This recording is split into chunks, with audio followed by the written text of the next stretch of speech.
Lande mai undeno, elo mani ringingo, sata wi, sata sota soro, tavatale sabo, aungai kaya lo sare, sato toka lei.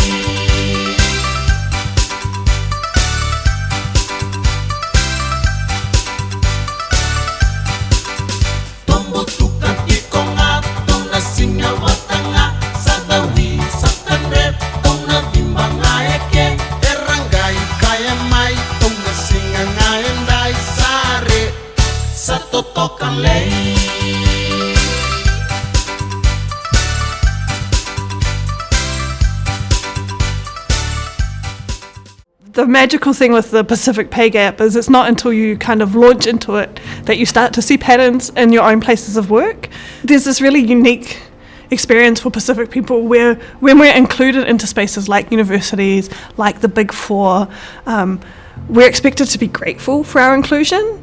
So when we question the terms of agreement for our inclusion, people get upset, and they get upset because they're like, well, we let you in, isn't that enough?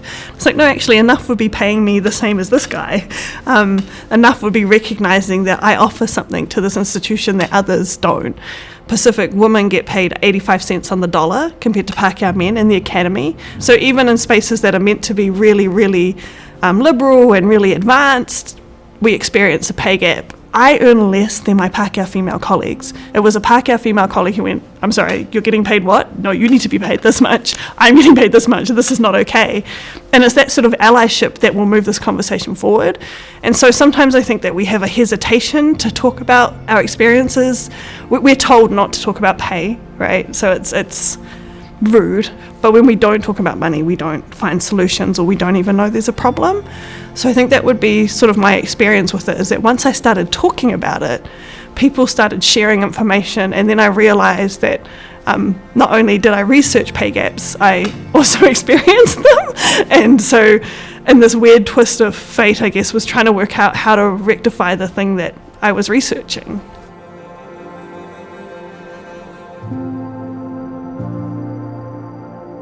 I study racism, it's what I do.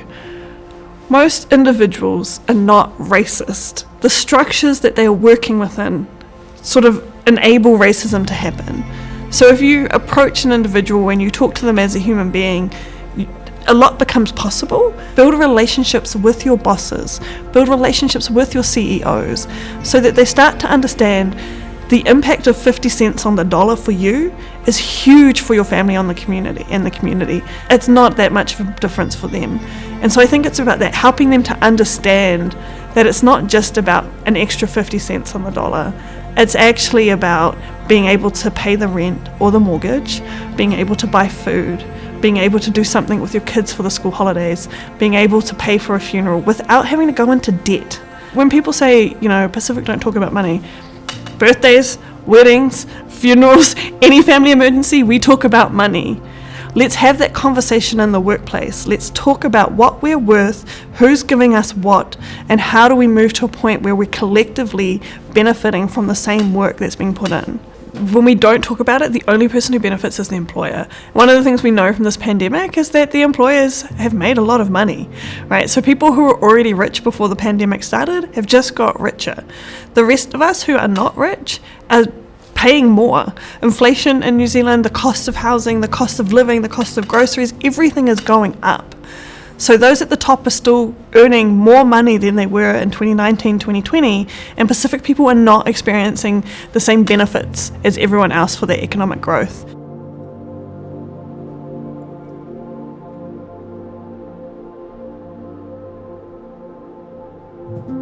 I think New Zealand is ready now to have this conversation, but it's still going to be uncomfortable. And we just have to sit in the discomfort of recognizing that we have continually devalued Pacific labour since colonisation in the Pacific. They intentionally came into our islands, educated us to a point where we would only be good for labour, imported us as cheap labour, and then continued that devaluing of Pacific knowledges and Pacific labour till today. If you don't have that historical context, it's a little bit hard to understand how we got to this point. But it's not racism from today, it's racism from that first point of contact, and it's come all the way through, and now we have to work out what we're going to do from now. That's why it's a hard conversation to have, because we're not just talking about the individual in front of us, we're talking about an entire history of devaluing us. And so the individual in front of us is fronting a historical injustice. And so this work is crucial because Pacific people deserve this. Right? We're not asking for anything more than anyone else. We're asking for the same. And at what point can you say you don't deserve the same as everyone else just based on your ethnicity? And I think that's what New Zealand has to come to terms with, is until today, we have been okay with it as a society. What do we need to do now to make it so that Pacific people get the same as everyone else? Collective action is going to be what gets us there. You need to imagine what your workplace would look like without you and without your friends. Who would do that work? If all Pacific construction workers walked off the job for one day, what would that look like? These are the questions we have to start asking, and asking the industries to imagine. We can't do this by ourselves. We do need allies, and we need allies who are prepared to be uncomfortable. And we need allies who are powerful, who sit at the tables. We need the allies who build the tables, right? We need people who make those decisions to come with us. So I think engaging with the inquiry means that your voices will be heard at tables that we don't get to sit at. And it's really important that those people at those tables hear your stories, because if they don't hear those stories, they're just going to be like, oh, it's just 25 cents. What's the big deal? Well, the big deal is that I can't feed my kids. The big deal is that I have to go into debt to pay my rent.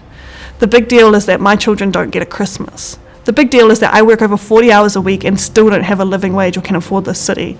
And this is the reality of that 25 cents, because it's the reality of the 25 cents that will make them take action.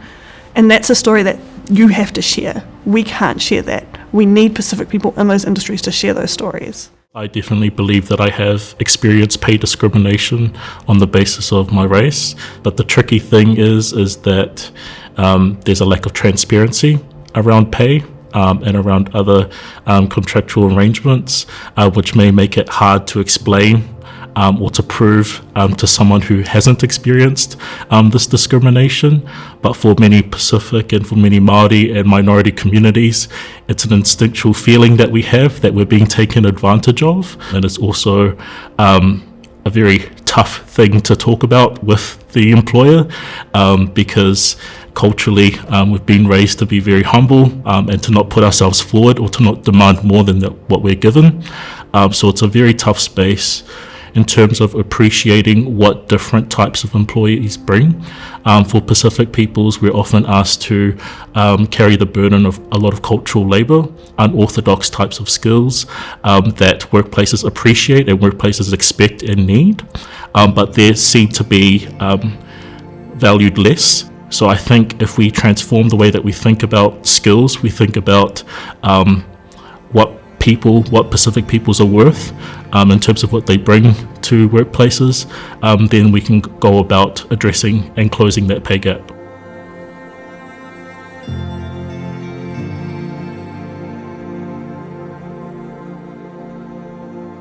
I think the inquiry is absolutely crucial and necessary at this point in time. It always has been, but especially now where we're seeing, due largely to the pandemic, a lot of our youth are having to forego their education, having to leave school in order to take up work to help support their families.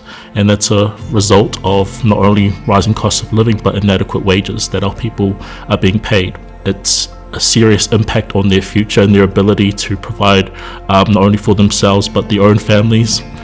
So it's important for our kids, for our children, that we take action now. I think one of the most important systemic changes that we need to see is pay transparency legislation, where we can actually identify gaps within workplaces between employees that are Pacific and non-Pacific, and also along gender lines as well. Also to have accountability mechanisms for employers who aren't paying their employees equally along the lines of race and gender. So having that be put on the table and being championed by the Human Rights Commission and other key stakeholders will be incredibly important to addressing and closing the pay gap.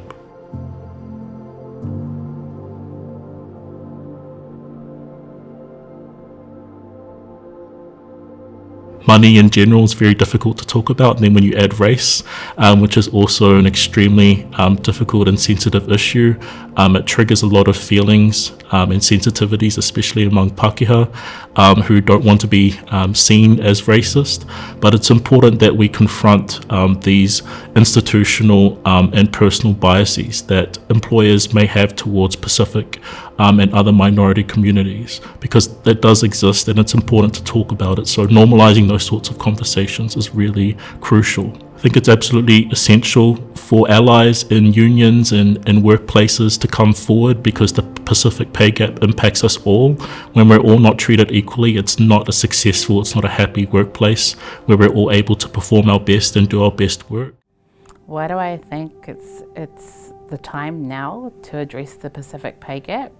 Because Pacifica people have suffered for way too long. Our ancestors came to Aotearoa, New Zealand for a better life, not to continue working 2 or 3 jobs, not to continue not to be with family. And for instance, COVID has highlighted the struggle is so real. We're high in statistics that we shouldn't be. I think the gap is like 27% at the moment. That's way too high. No other group would tolerate this. Pacifica have contributed billions to this country.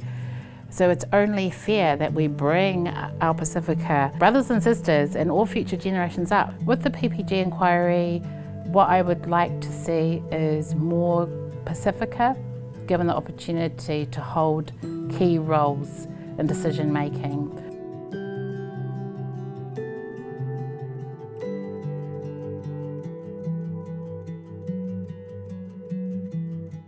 I think it would be quite an eye-opener. This isn't correct what you're being paid. In fact, you should have actually been paid X amount, but unfortunately it does impact our Pacifica men and women, especially out of any group here in Aotearoa, New Zealand. Often, sometimes the issues are in the too hard basket, and sometimes we all need to have those difficult conversations, because that's where the real work is done, and we need to transition from where we are now to something more prosperous. For me, I think racial discrimination and harassment are the ones that kind of resonate the most. I remember when I was first a law graduate, lots of what we'd call now microaggressions from colleagues, and I distinctly remember it was about 20 of us graduates sitting in quite a small space together. So, we were in each other's space all the time, and for some reason they were talking about us being a family. And then they said, "Oh, but Lisa, you're the help." I just thought, wow, like I was the only Pacific person in that cohort of graduates. And yeah, it really affected me, knowing that my peers viewed me that way, but also the fact that, the supervisor never intervened. She never said anything. And I actually did raise it as an issue with the partners of the firm in a letter, and they just never responded. At the time, there was talk about sexual harassment. There was quite a lot of talk about it. This was 10 years ago.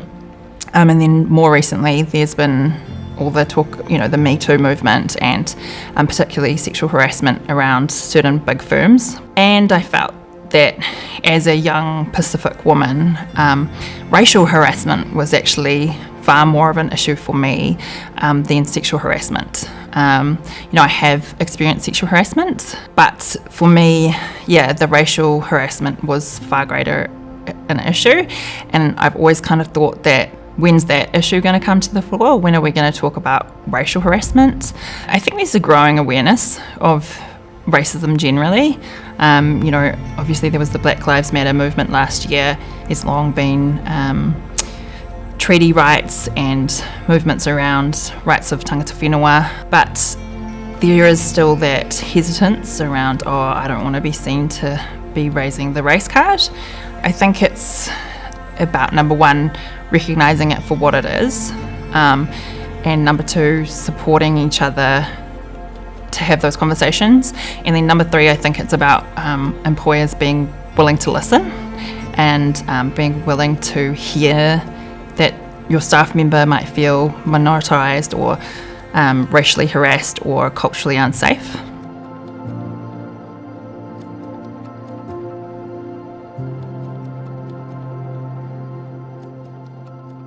We do hear that Pacific people are humble, and we hear that both from non-Pacific people and Pacific people themselves.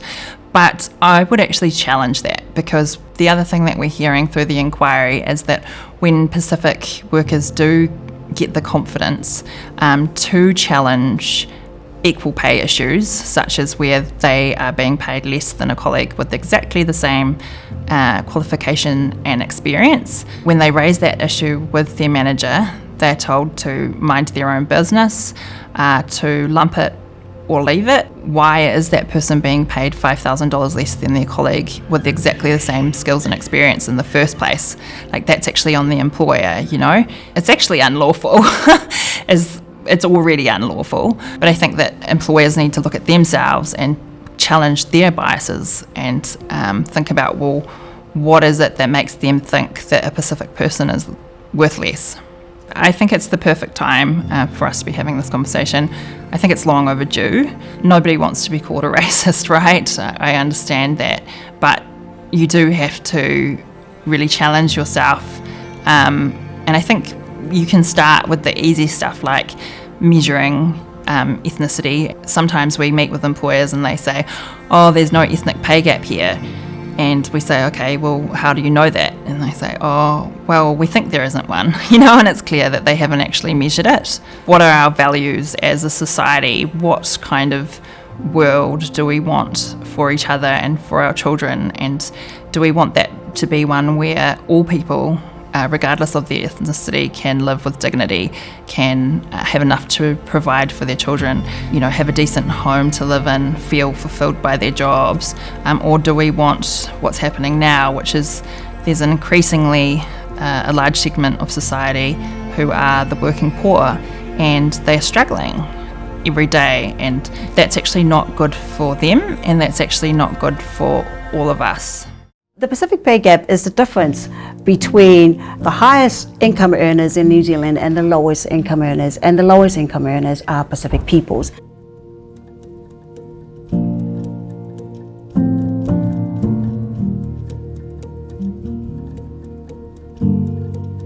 Everyone has a right to a life of dignity. We have a right to an adequate standard of living, but we know that Pacific children are overrepresented in the child poverty figures. If we're looking at people who are struggling to afford homes, struggle rents, Pacific people are concentrated, they're overrepresented. So for us to close this gap, we really need to address these inequities. It matters now because our people are suffering. It matters now because New Zealand is not upholding its duty to ensure adequate living standards for all of our peoples. Poverty is not inevitable. Inequality is socially constructed. It is our duty as a government, as a society, to lift everybody up. This is about you. This is about your children, your life. You belong in New Zealand, and you deserve the very best that this country can offer you.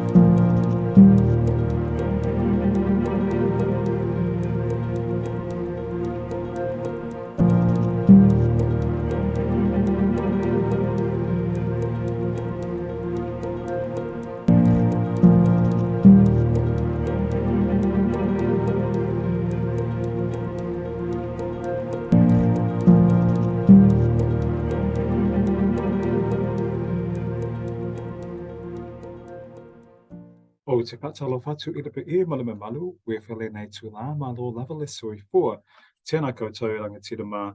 Warm Pacific greetings to each of you on behalf of the Equal Employment Opportunities Commissioner, Saunoamaali'i, Dr. Karanina Sumeo, and Te Kāhui Tika Tangata, the New Zealand Human Rights Commission. We welcome you to our webinar today. I'll open in a karakia. Whakataka te hau ki te uru, whakataka te hau ki te tonga, kia mā kina kina ki uta, kia mā taratara ki tai. Ehi ake ana ata kura, he tio, he huka, he hauhu, tihei, mauri ora. I welcome you all to our webinar, our zui, our whānau today. Whawhatei for taking time out from your lunch and your day to join us. By the way, you're looking all very amazing today. Jokes, I can't actually see you, but I can sense the positive vibes, and we appreciate your support today. Today's webinar represents the culmination of years of hard work on our pay gap inquiry and campaign. We'll be sharing our advocacy journey from the start to now as a way of showing that the road to human rights and equality can be long, requiring coordinated action from many. We'll also be sharing back our evaluation on our inquiry and our campaign as we sought to find out what impact we had. So wherever you are, I just want you to say impact. Impact. In other words, who noticed our efforts, who did something with our work, and was this work effective and meaningful to you, the communities we sought to advocate for. In today's webinar, you'll not only hear from our Commissioner, Saunoamaali'i Dr. Karanina Sumeo, but you'll also hear from these beautiful faces on the screen today, who are my colleagues here at the Commission. They will present our evaluation findings, and they'll also speak individually, and you'll be able to have a Q&A with our team. Just before we kick off, just some quick notes as well. We want to acknowledge not only those faces that you see on the screen, but team members past as well. So you'll see their names there. And thank you for all the hard work that you have put into this big work, not only you, but your families as well, and the sacrifices that you've all made. We thank you. A massive inaka, whakawhewhai, mana opito, me taki to you all. Your cameras will be off throughout the session, but we welcome you to participate via the question and answer function. And in that Q&A function, you'll see there's a chance for you to upvote the questions that you would like answers to. Lastly, just an important note to make. If you're not aware, the Commission is mandated under legislation to be an independent human rights accountability body for government and society. We take our independence seriously, and that means being politically neutral, which means we will work with and holding to account any government of the day. However, due to the timing of today's webinar, which happens to be in the pre-election period, we must issue a caveat that any comments raised in our webinar today are not meant to be construed with any political or partisan support for any particular party. Some of the scenarios we raised today will require human rights advocacy for whatever parties or party are in government after the election. We are not telling you how to vote, though we strongly encourage all, especially minority populations, to engage the political and parliamentary processes, including voting at the general election. Make your voice known and register because, as the young people say, be at the table, not on the table. So on that important note, I'll hand over to the Equal Employment Opportunities Commissioner, Saunoamaali'i Dr. Karanina Sumeo, a commissioner whose leadership we're all very proud of and has been a fearless leader of this important cause for all of us. Thank you. Tēnā koutou, ni sampol vinaka malore, kia orana, Māori, taloha ni, malo, le langi mama, malo, le soifua.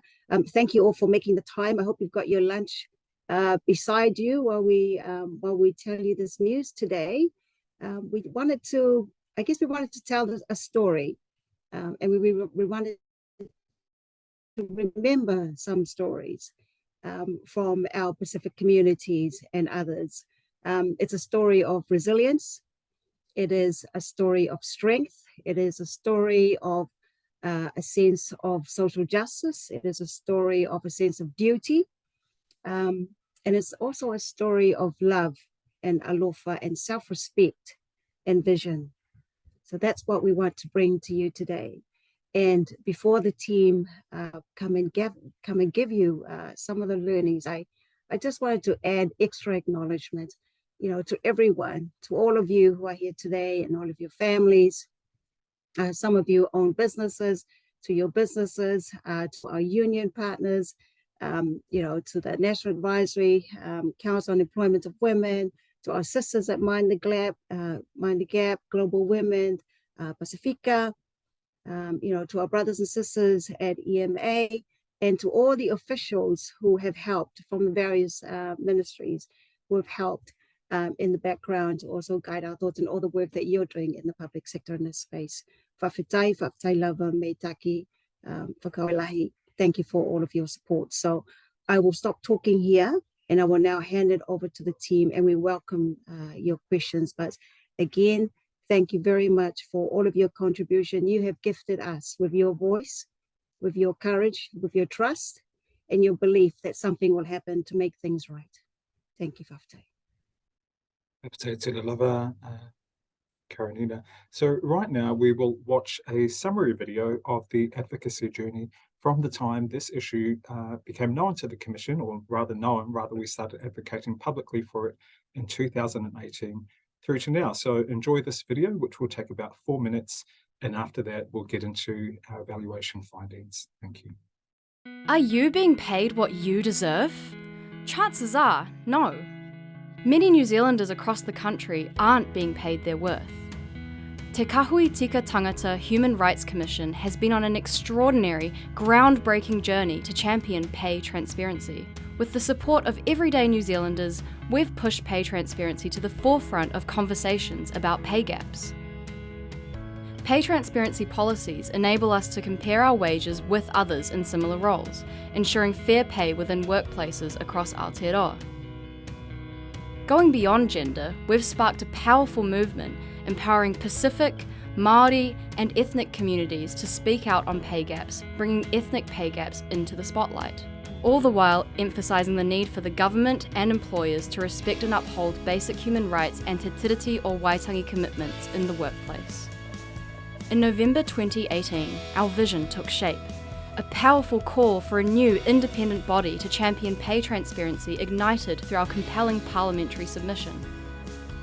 Months later, on International Women's Day, our End Pay Secrecy took flight, urging companies to disclose their pay gaps with our EEO Commissioner at the forefront. I was in a job and I discovered just by accident that I was paid $40,000 less than someone else who's doing the very similar job to me. Then, voices echoed with strength as countless women across Aotearoa joined us, sharing their lived experiences and unveiling the harsh reality of widespread pay discrimination, further magnifying the struggles of Pacific women as the country's lowest earners. Are we being paid our worth? We know that Pacific men and Pacific women are down the bottom. We delved deeper and launched a national inquiry into the Pacific pay gap to understand why Pacific workers are paid the least. Amidst it all, momentum on pay transparency legislation surged as we delivered a powerful 4,141 signature petition to Parliament. As the inquiry progressed, 1,200 individuals, including Pacific workers, employers and union members, passionately shared their experiences and insights on pay gaps. The inequities that we do face at the moment is highly rooted in bias and discrimination. We handed our inquiry report to government, delivering a powerful mandate for pay transparency legislation and other recommendations to eliminate gender, Māori, Pacific, ethnic and disability pay gaps. We are proud of the impact our inquiry has had, reshaping the perspectives of policymakers, stakeholders and Kiwis about the significance of pay transparency. Through our collective advocacy, we empowered whānau, our wider communities, raised awareness and demanded real and meaningful change. As our inquiry recommendations gained momentum, 55 organisations united with us, urging the government for pay transparency legislation through our open letter, and a nation united behind pay transparency policies, as a national poll reflected overwhelming support.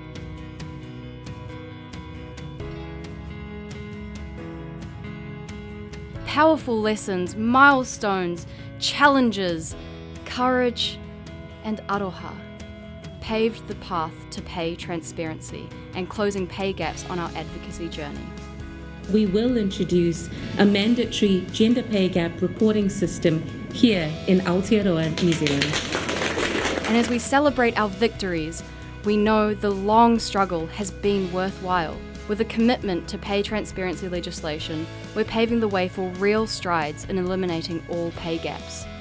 We will ensure that future legislation includes ethnic and disability pay gap reporting. Through this process, we're upholding te tiriti o Waitangi and fulfilling our human rights obligations, doing what is simply right.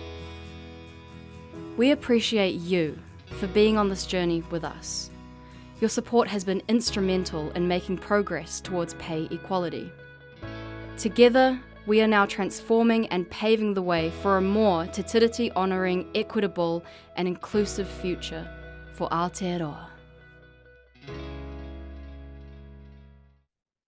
Thank you. So that video will be available online on social media as well to share. And hopefully it gives you a bit of an overview and a flavour and a taste for all the different parts that are needed in order to affect human rights change, which doesn't actually happen overnight and requires coordination and involvement from many people, as Karanina has said, from unions, from businesses, and of course from community, and also someone like us, the National Human Rights Institution. Well, it's my privilege now to introduce one of my colleagues. Her name is Robin Paeti, and she'll introduce herself, and Robin will introduce others, but really grateful for the work that Robin has undertaken, not only on this particular campaign, but our broader work in terms of Pacific communities. Over to you, Robin. Thank you. Talofa lava, everyone. My name is Robin Paeti. I am the Pacific Human Rights Advisor and have had the privilege of working in the Pacific Pay Gap team for the last 2 years. Just reflecting on our journey, we wanted to ensure that we're applying a Pacific lens, a Pacific framework to our evaluation. And so here we're using the Tongan Kakala framework developed by the Professor Konai Helu Thaman, Dr. Anai Taufeulungaki, and Dr. Seula Johansson Fua. And so the Kakala framework uses the analogy of a flower garland. And we've named our garland the garland igniting the power within. And when we lay this garland over community and over business and unions, we hope that it ignites that power that already lies within to enable change. And so each stage of the process in making a garland reflects the stages of our inquiry and campaign. We start with teal to prepare. This is, choosing and planning which flowers we want to use in the inquiry, the key components that include the launch of the inquiry in 2020. Toli is together. The engagement phase is where we went out into community, gathering stories and data through face-to-face and online talanoa. Teo is stringing together the flowers, bringing together those stories, all the data, and really bringing out those key themes in our reports. Luva is to gift the garland. So we're gifting the garland back to community, going back into community, launching the reports on our roadshow, sharing the findings. Malie is the appreciation of the process of creating the garland. So it was how it was constructed, how the team and internal processes worked. And mawhana, which we're going to focus mainly on today, is how it's the empowerment stage of the garland. So it's been described as this performance which was so overwhelming that you're so overwhelmed with warmth that you can't help but take part in the performance. So mawhana really refers to that overall impact of the inquiry through action. And so now I'd like to hand it over to my lovely colleague, Dr. Esther Rutham, who will provide an overview of the evidence base and the methodology.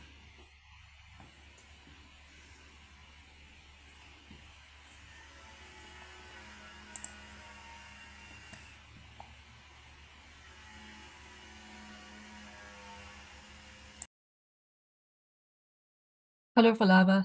My name is Esther Rutham. Thanks, Robin. It's been a privilege to support this team, primarily with the research commissioning, and more recently providing a bit of support with the evaluation. So I'd like to just give a little overview of what we were asking ourselves when or how we were guided with the evaluation in terms of the questions we were looking at. We were trying to look at whether the approach of the inquiry and the campaign was meaningful and appropriate, and was it empowering for Pacific communities. We were looking at whether the work led to transformational change, and if so, in what ways. And we're also trying to look at what lessons we can learn from this work. So in terms of the data sources that we're going to present to you today, we ran an online survey last month, inviting all of those who took part in the Pacific Pay Gap Inquiry and campaign to provide feedback on their experience and also about how it impacted them. We had a fantastic response to that invitation to be part of the evaluation, so thank you. We had 128 respondents, 97% of them were Pacific and 79% were women.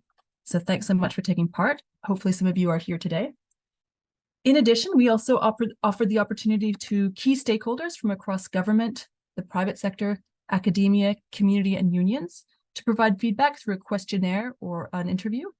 And thanks again to the 20 or so of you who did provide us that thoughtful feedback on our work. And then we carried out an internal team talanoa to gather the reflections of the team. And we also commissioned Capital to do an independent analysis of our media impact. So we'd like to share with you the highlights from our evaluation, and in particular, the following areas of impact that we are really proud of.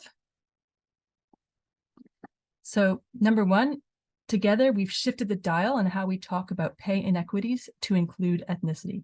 So people now talk about ethnic pay gaps. Number two, our message reached communities most impacted by ethnic pay gaps. Number three, Pacific communities are more aware of pay gaps and human rights.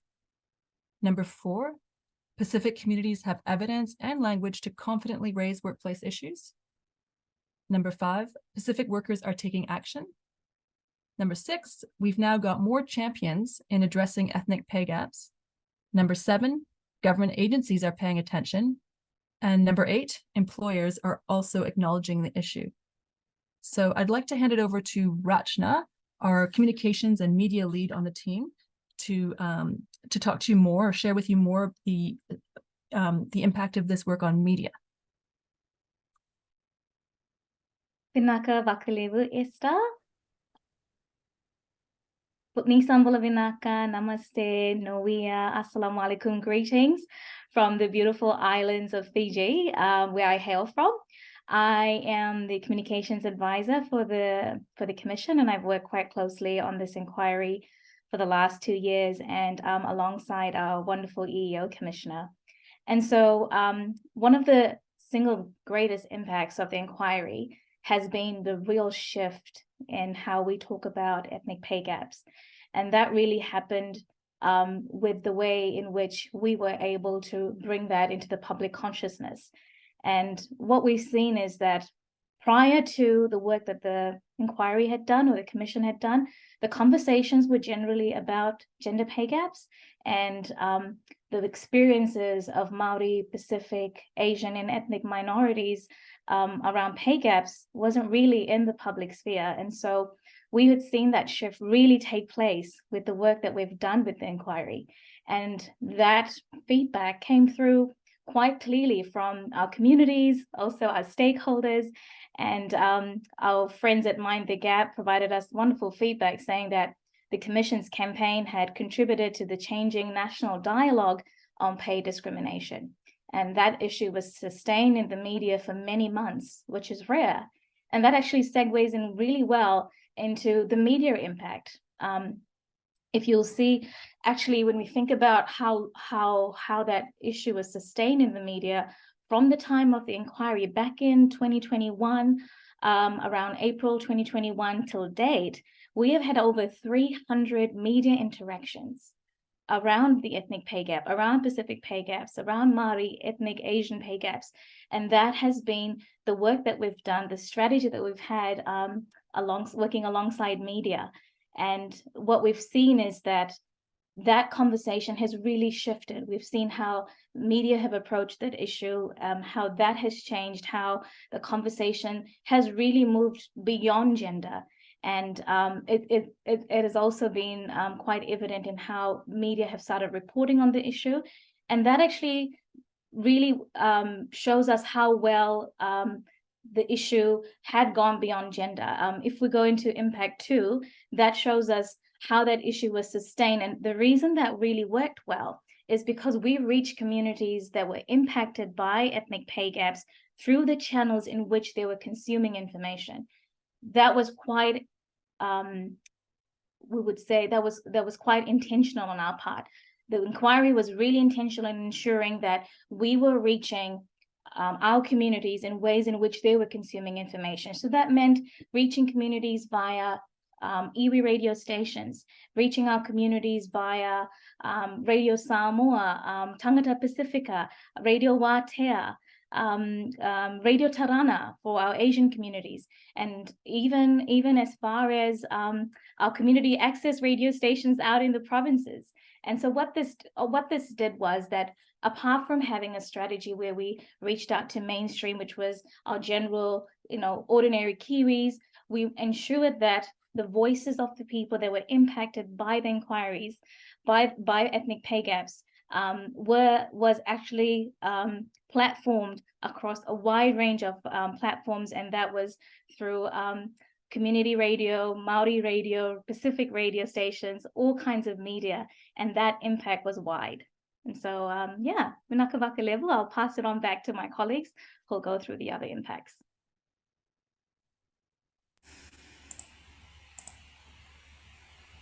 Thank you, Rachna. So the next three impacts focus on how the inquiry has impacted Pacific community space. And so one of the questions that was asked in our survey was, how did the Pacific Pay Gap inquiry make you feel?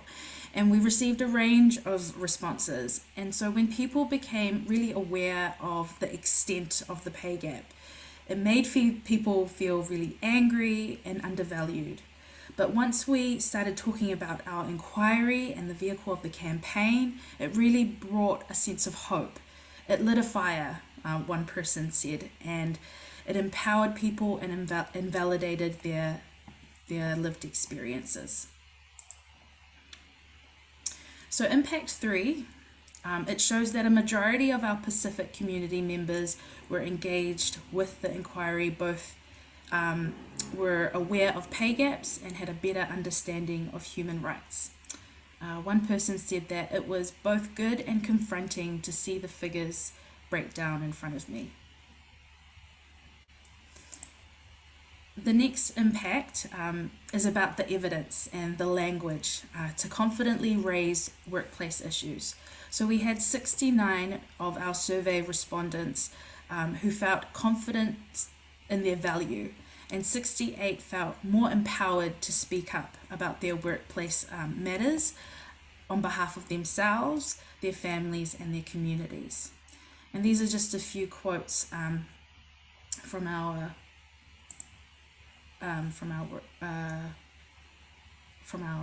survey.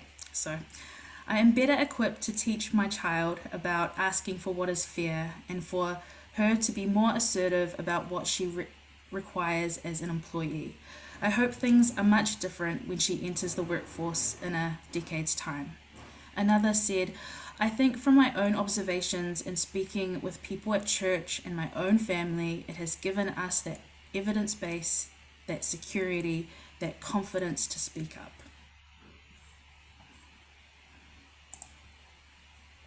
Cool. And the last impact that I'm going to share on is about action. So we wanted to know if, as a result of the Pacific Pay Gap inquiry, people had taken any action. And so 73% of our evaluation survey respondents took at least one action, whether it was after learning about the Pacific Pay Gap, sharing what they had learned with their family, friends, or work colleagues. Others had actually gone into their workplaces and inquired about their pay gaps. Others had joined a Pacific network.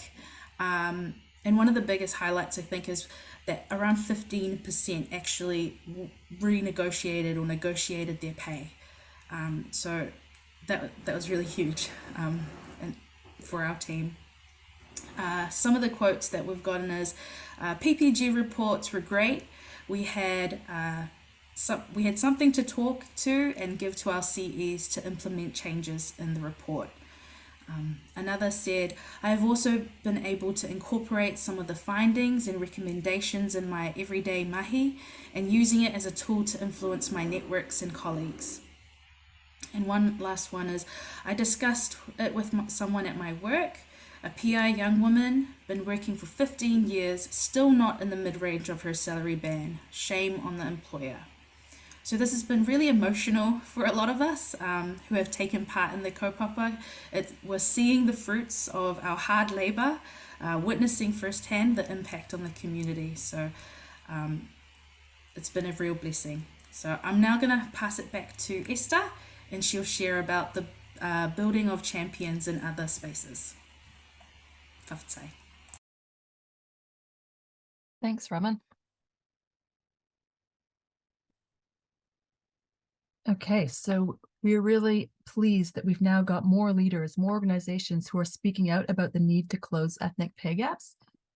So as noted by a Pacific human rights and employment advocate that responded to our evaluation, I think it's also given politicians the social license to take steps to address Māori, Pacific, and ethnic pay gaps. Unions are taking up the call. A union leader said, "It has altered our strategic goals to specifically include addressing the Pacific pay gap." So we're really proud of the way we brought others on the journey with us.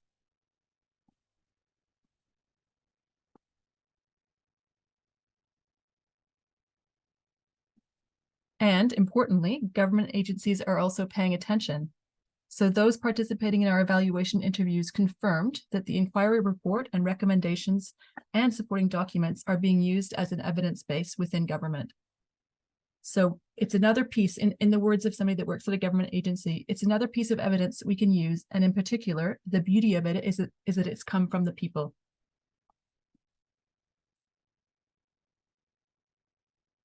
And finally, of course, we've worked really hard to bring employers with us. And the work has, in the words of a private sector leader, helped businesses to understand ethnic pay gaps. It surfaced some of the underlying myths. It's not just about education. And while more work needs to be done, stakeholders report that employers are much more aware of ethnic pay gaps and more willing to engage in conversations. So a diversity, equity, and inclusion advisor reports to us, it brought a real challenge to organizations. So we're really proud that employers have increased awareness of the problem of ethnic pay gaps as a result of our work. And we're generally very proud of the work we've had, the impact our work has had, including the transformative impact on us here at the Commission. So I'd like to hand it back to Andre to talk about that.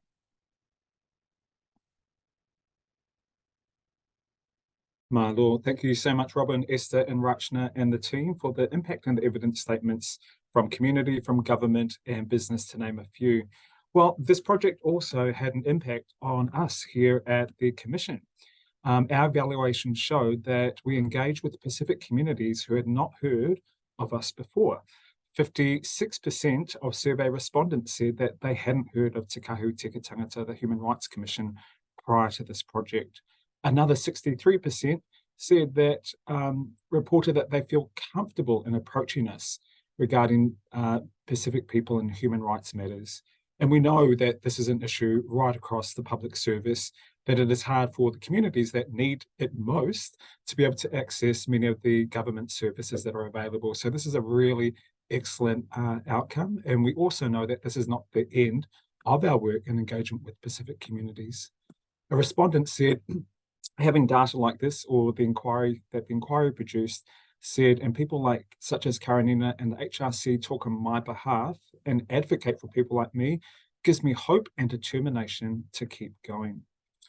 While internally as well, the Commission was reminded of how important lived experience is in our work, but also we also recognise it's also a cost to the staff in a paradox that many of our staff who were fronting the issue, as they were hearing it from people in our community, that they had also, or their families have also experienced the pay gap themselves.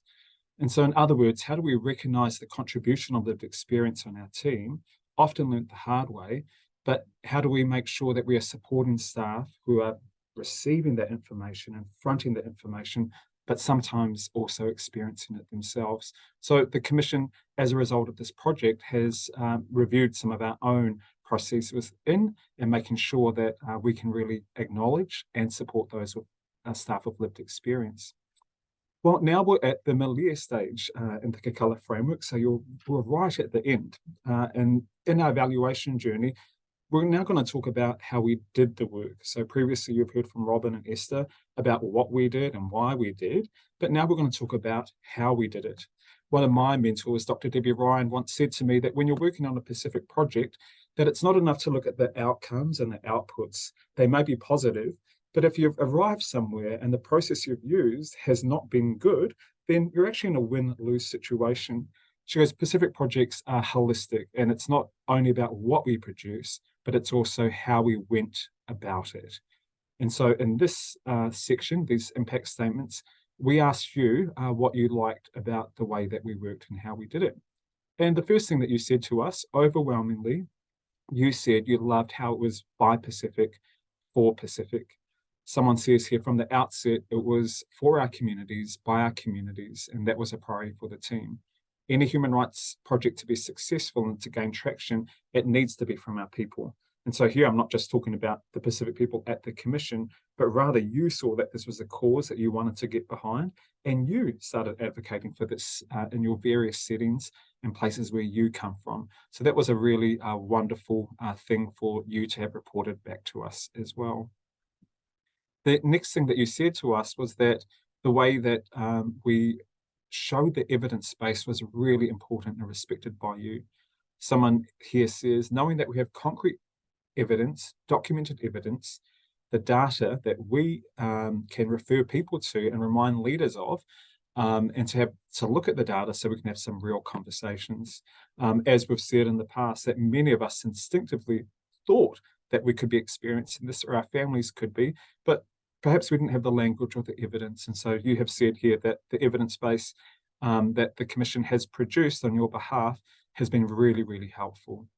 And the final impact statement, among many others that you have noted here, another theme was that you said it was really well communicated, and you said there was a really strong emphasis on communications post the launch. So there was a variety of formats, infographics, reports, and social media tiles that made this information really accessible and ones that you could share with others.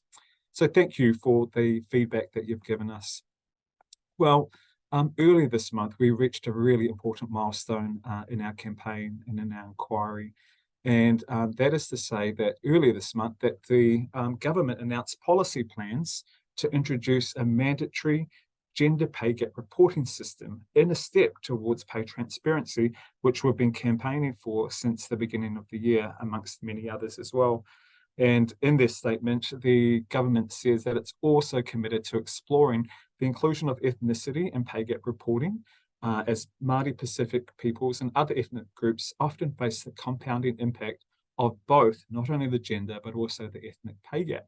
And so this is the next phase of consultation that they will consider the inclusion of ethnicity before a legislation is drafted.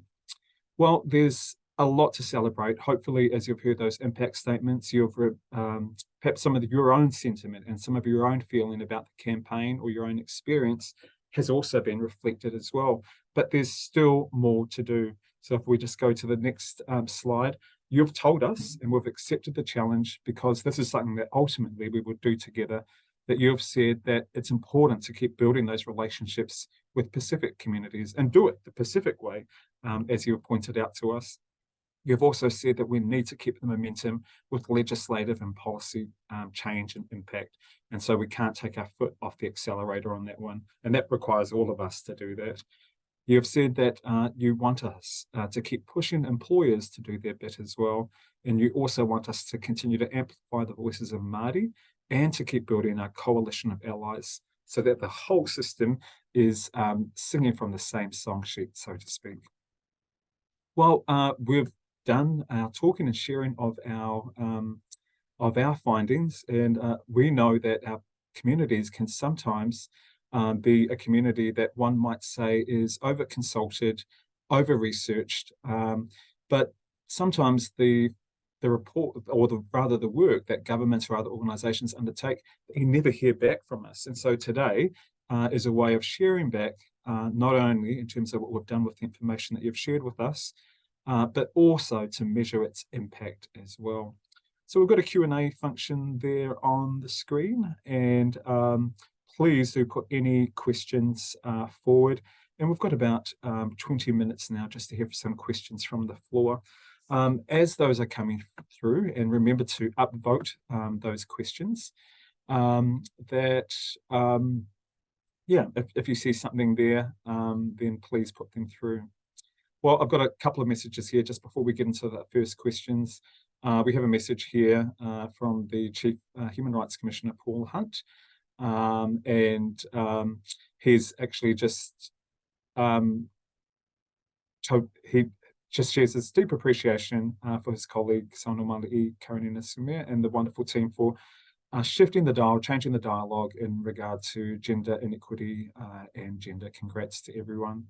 And a lovely comment there from Fuimono, Jennifer Laulala as well, who also is supportive of that and says that this kaupapa has injected hope back into communities, and kaimahi that this dilemma is on its journey to being addressed. Whawhetei Saunoamaali'i, and thank you as well to people like you, Fuimono, and others that have done that as well.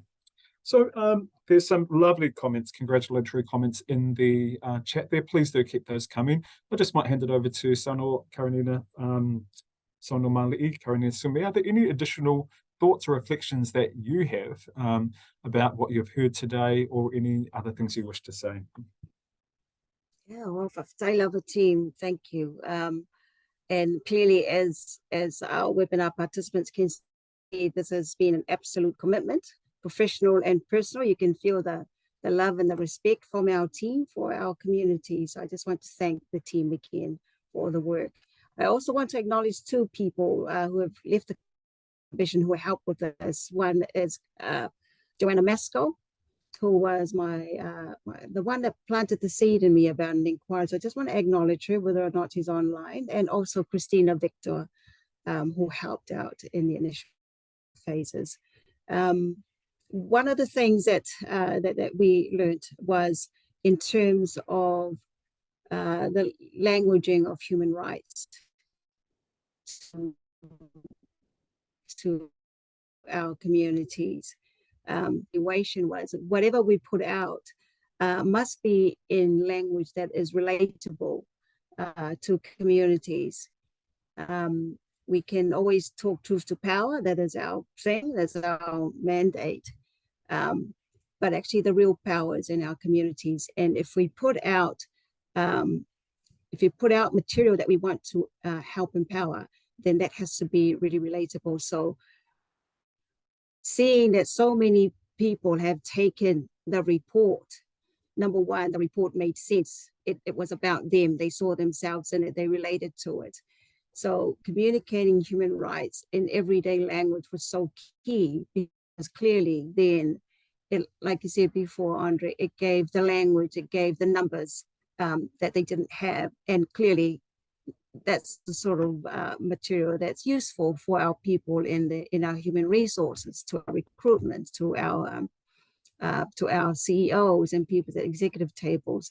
So we have to communicate in a language that everybody can relate to and that reflects them. So that's a big lesson for us.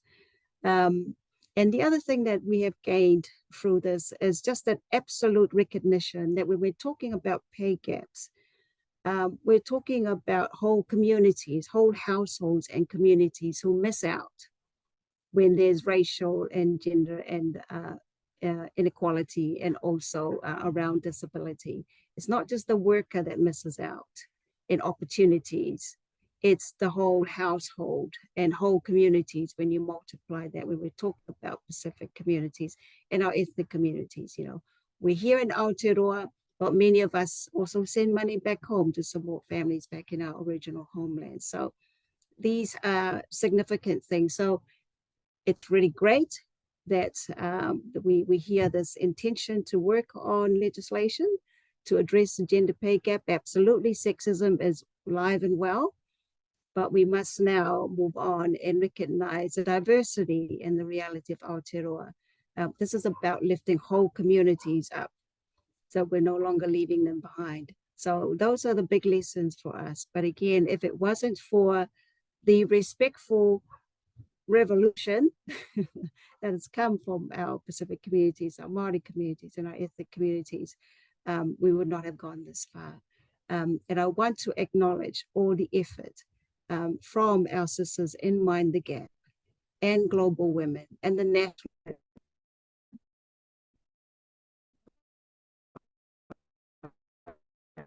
Council on Employment of Women, and all the women in the large corporate and respect your contribution and your ongoing fight in this space.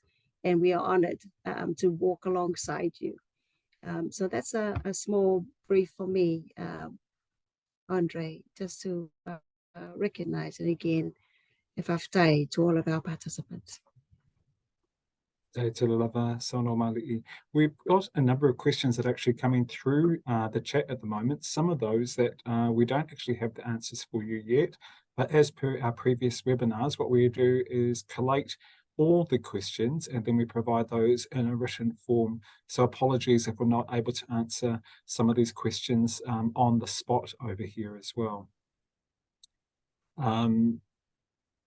And there's some wonderful messages of support here, just from people around the place, such as the co-convener from the PSA Women's Network. The question has come through that we might not be able to answer on the spot, but I just want to acknowledge the questions over here.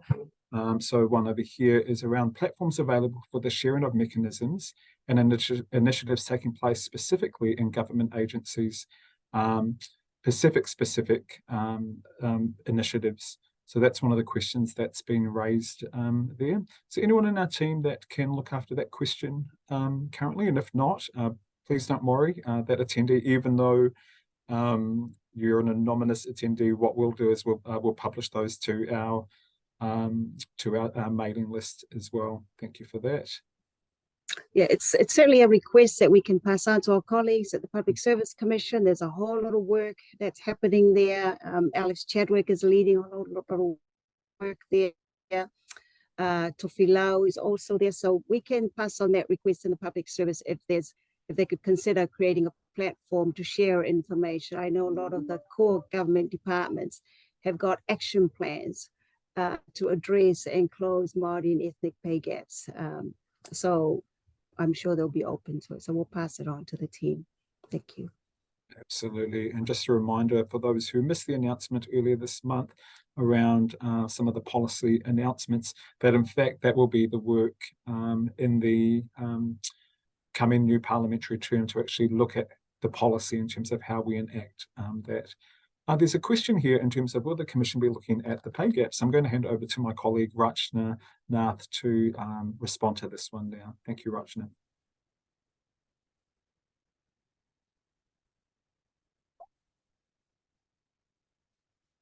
Malalawa, thank you for that question. We have done quite a bit of work around the Asian pay gap and also been able to very successfully platform Asian voices. And we've done that with RNZ Asia, we've done that with the spin-off, we've had union members who identify from the Asian community speak about their experiences on the Asian pay gap. And we've done some really great work with Inquiry where we looked at the cumulative effects of the Asian pay gap, and that shows what the pay gap is for our Asian community, Asian men and women over a lifetime, over 40 years. With an inflation rate of 4%. So that would obviously change now with our inflation rates. But what it does show is that the inquiry was able to look at the cumulative effects, empirical analysis into what pay gaps are for our Asian communities. And Saunoamaali'i might want to add more about what we were hearing from our Asian communities out and about their own experiences and how they've been able to relate to the findings of the inquiry. Yeah, lots of parallels. Especially if we look at new migrants. Not all migrants are equal. We know that. So, if you come from the UK or Canada, for example, or Ireland, for example, versus if you come from the Philippines or China, Diversity Works has also done research in this space in terms of the pay gaps between migrants. And still, when you put education, when you have the same degree, same experience, it still doesn't explain the pay gap. So, others are also looking at the space and adding their voice. And I just want to acknowledge Diversity Works for that work. Most definitely, that's one of the gaps that I was aware of in terms of the inquiry. We did focus on Pacific because that's what the data points as the most vulnerable communities. But absolutely, that Asian category we know is so vast but actually we need to look at there are particular groups that are probably more vulnerable. And also the other thing that another gap in our inquiry, we wanted to engage more iwi businesses, more businesses that are run by our migrant communities. So that may be an area we want to look at going further in terms of understanding it. And also understanding this is only capturing workers in the formal sector. So we're not capturing workers in the informal sector or being paid under the table, if I can use that term. So, you know, in terms of exploitation and pay inequity in that space, no doubt there are problems there, but we're only capturing the formal paid work in this inquiry.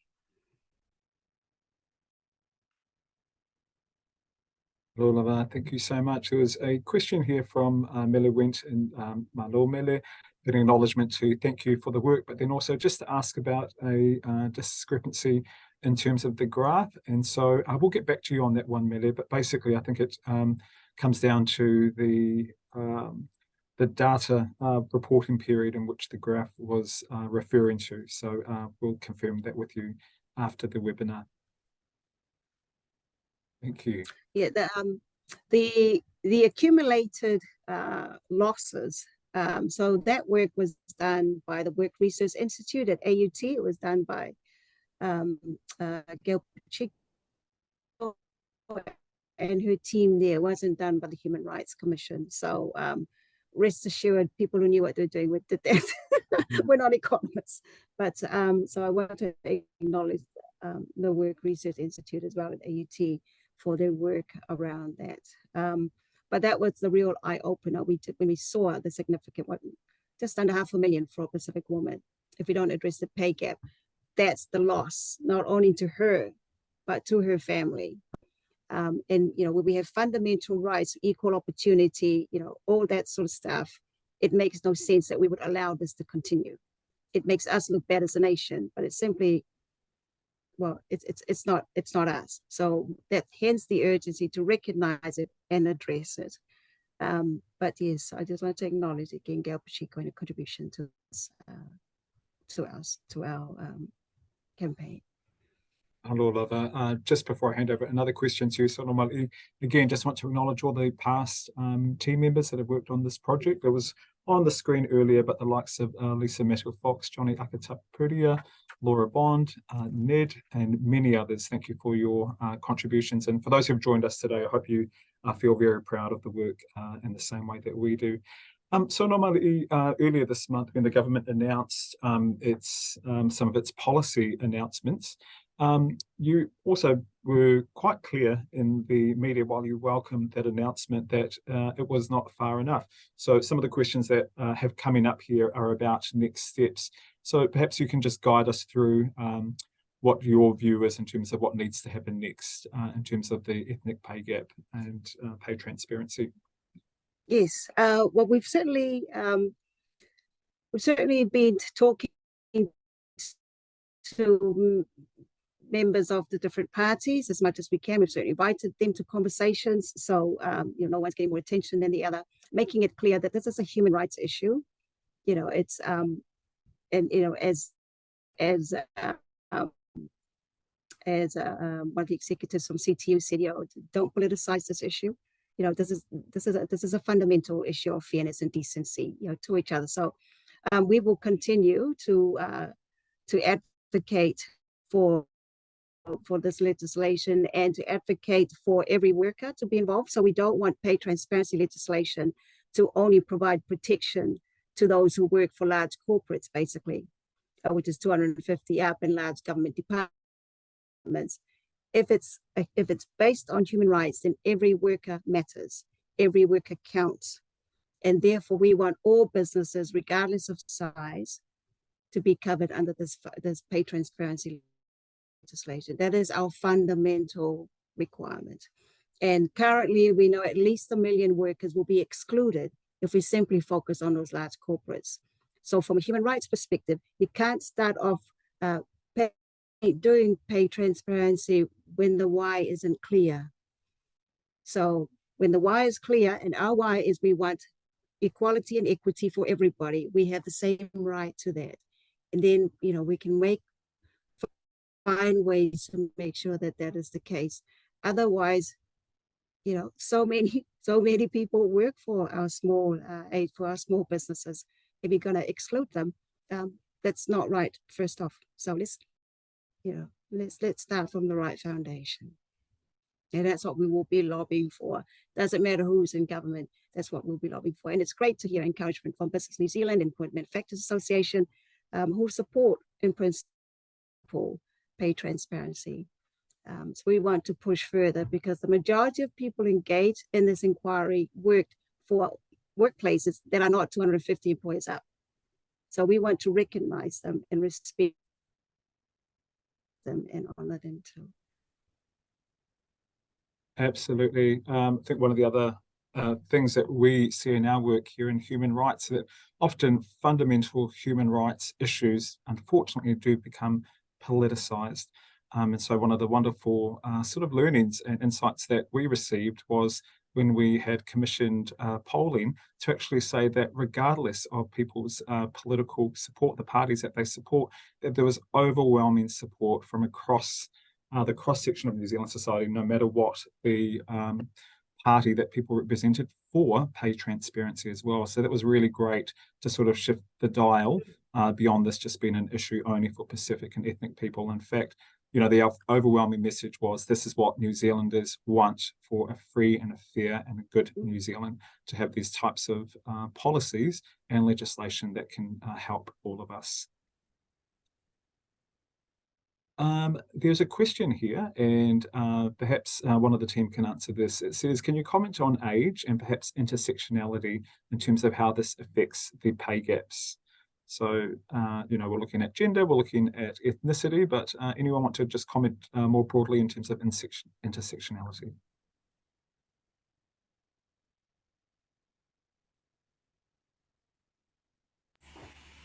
I can, just a short comment or 5 cents. I think with that question, it really relates to the future of our employment population. I think if we look at the future of Auckland and even Aotearoa in general, the population is younger, the population is going to be browner, and it's a huge, there's going to be a huge importance on our young Pasifika and Māori people who are in the workforce. And so I think the work that we're doing, emphasizing ethnicity in pay legislation, is vital. And so I think that's also part of the next steps, as Saunoamaali'i has already mentioned, really pushing the ethnicity agenda. And so that's what we'll just be keeping an eye out for, pay legislation as it comes through in the next year, and just spreading the word about our findings. It's not over yet, especially as part of my role in the Pacific and community space. Holding workshops, really continuing to educate and share. It's probably one of the best parts of this job, is really connecting with community and building those relationships with the community. So that's my little 5 cents, I would say. So to the lover, Robin. In the chat, actually, there's just lots of comments here, really just acknowledging your leadership, Karanina.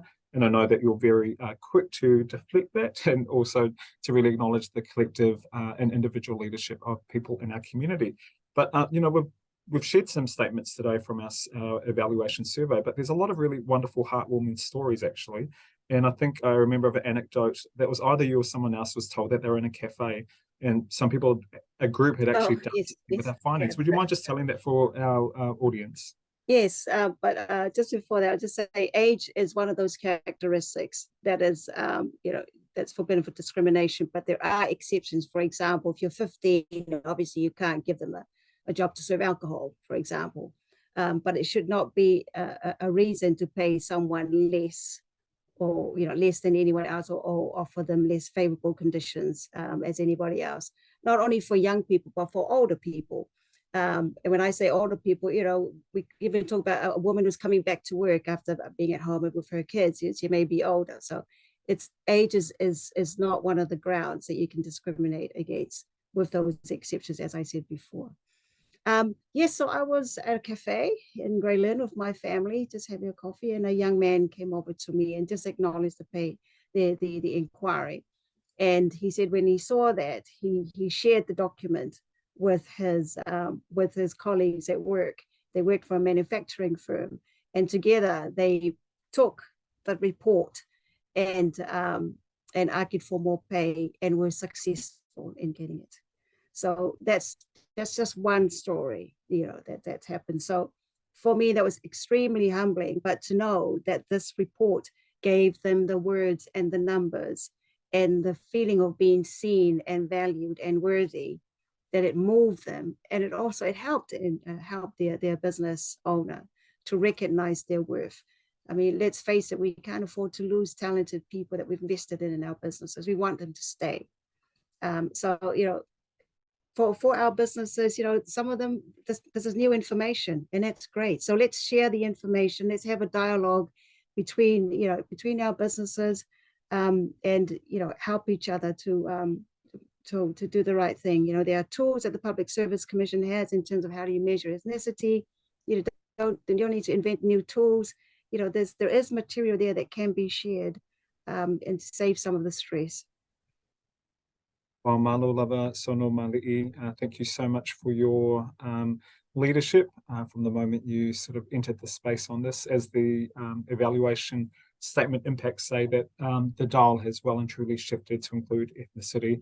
I'm going to do something very unusual just before we close. I just also want to acknowledge our colleague Rachna Nath as well, who has been the lead comms and media advisor to the Commissioner for some time. And it is fair to say that when they entered this space some years ago, that this term, the pay gap or the ethnic pay gap, the Pacific pay gap, was not really understood. So while the contributions of the whole team I've recognised, I want to especially acknowledge the leadership and the support of Rachna as she's supported the Commissioner. They've made a really formidable team. So thank you, Rachna, as well. Thank you all to the team members here. Thank you to those who have joined us online. Thanks for your voices that you have led. At our end, we could be putting these things out there, but if people don't pick them up and then take them to the next level and the next step, then it's not really effective. But thank you so much for being a part of this journey. We want to acknowledge your contributions, your leadership as well. And as our slide says, there's still more work to do. And that work will be to make sure that we'll do our part to make sure that we hold those accountable and support those as well to be able to implement the changes that we need, whether that's through policy, whether that's through legislation, whether that's through good practice. We will certainly do our part. Well, thanks everyone today. We'll close in karakia and you can return to your day. Thank you so much.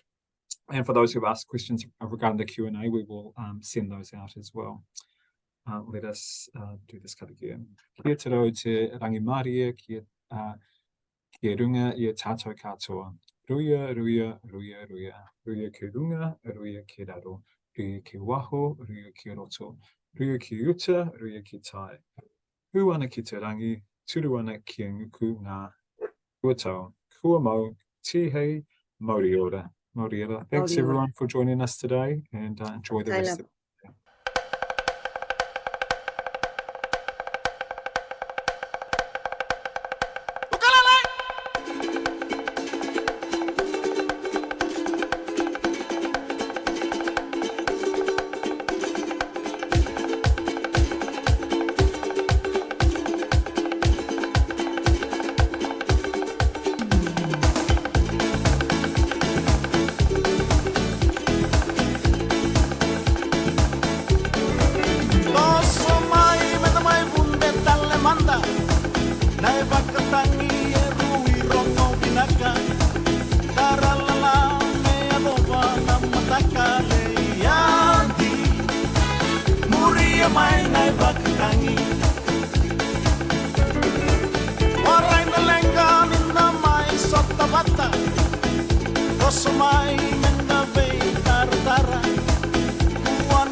mainda rudo wiri tale manda warai na kale mo tanga ya taka tabun tua ruala na ya banda le yandi muria mainda bakatangi